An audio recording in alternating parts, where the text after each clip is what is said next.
Hey guys, how y'all doing? I'm gonna give you guys a recap on a new episode of Soukyuu no Fafner Dead Aggressor Exodus second season, or the second course of Soukyuu no Fafner Dead Aggressor Exodus. Now, there was one character that had a certain thing happen to her. Those of you who watched the episode will know what I'm talking about.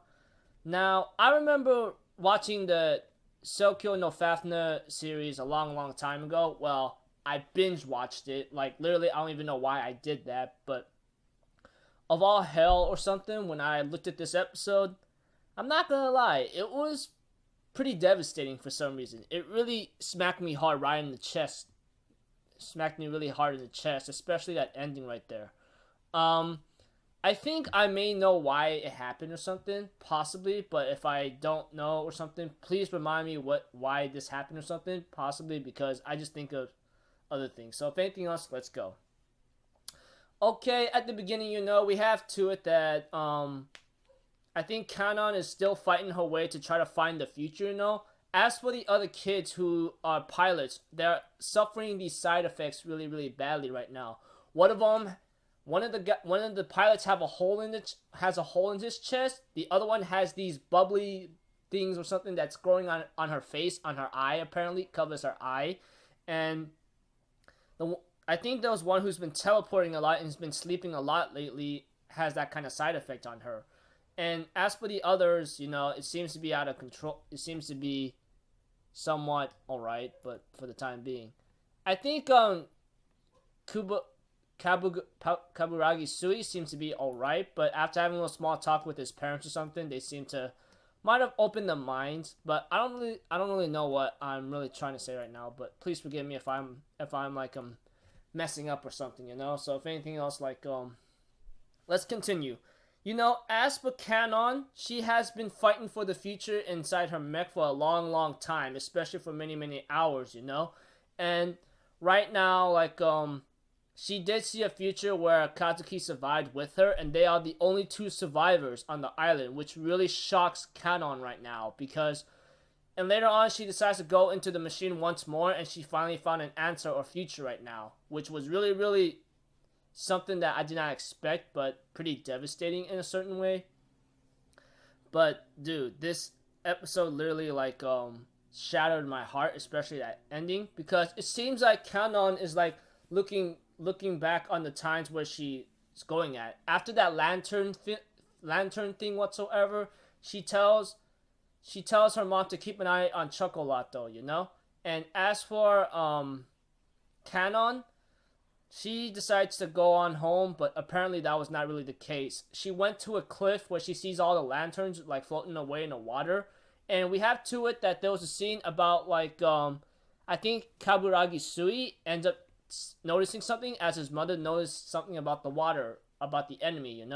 And therefore we have to it that Kanon realized that the future seems to move, and I'm thinking in my mind, yeah, the future was moving, even to my shock. But when Kanon made a candy in her yukanari, or whatever that dress, whatever you want to call it, is put at home with the candy wrapper, she ends up going to Kazuki's place, and she ends up having a hallucination, seeing like Kazuki saying, "Let you not live for this island," and so forth.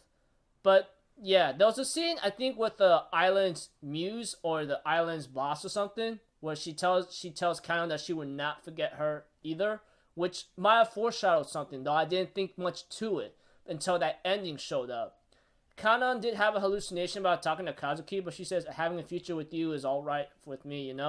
But when she ate her last candy, put her hat down and the wrapper next to it, she ends up having a glow on her body, and it seems like something's happening to her. And I'm thinking in my mind, whoa, what's going on here? And she therefore confessed her love to Kazuki and says, "Kazuki, I love you," and disappeared right off the bat. And the dog notices this and howls in sadness or in agony because he or she knows that Kanon is gone. And therefore, it says the candy wrapper she placed at home says thank you, and the candy wrapper placed at Kazuki's place says goodbye. I'm thinking in my mind, oh my gosh, dude. It was actually in this episode, it was actually foreshadow what was going to happen to her. I think the first part was actually the dream, And then after that, talking to the island's boss, the little one, Minashiro, I believe, or Hime, I think so. I think that's the island's boss or something. And then the third foreshadowing was like she says, thank you for being part of my life for a long time. And then after that, after that, the other foreshadowing is her going back to certain places, and later on she says there was a future, and then when you watch the ending, all of that was already shown that she was going to die. And I'm thinking in my mind, or disappear. I'm thinking in my mind, oh my gosh, dude, this was devastating. Like, literally, I was pretty shocked myself. I don't know what's going to happen in the next episode, but right now, events are starting to swing in and out of control for the time being. I don't know what kind of future Canon saw right now, but it seems like this one, that what happened to her right now, might lead to a good future. Though, we don't really know about that until we continue watching the series. So, yeah, I'm pretty devastated for some reason. I thought Canon would not have much of a place, maybe looking at the future, but after what she did right now, or what happened to her, it seems like she played a major role right now. So, yeah. Pretty hurt right now, dude. Pretty hurt. So, was it a side effect, or was it something that she decided to do automatically or something? Because it seems like to me it might have played a major role I think these side effects might play a major role in this series, especially what happened to Canon right now. If you guys could fill me in, all you Fafner experts or something, please let me know. So until then, I'll see you guys later. I'm Alpha Zero. Have a good day, and I'll see you guys next time, right? Peace out. Bye-bye.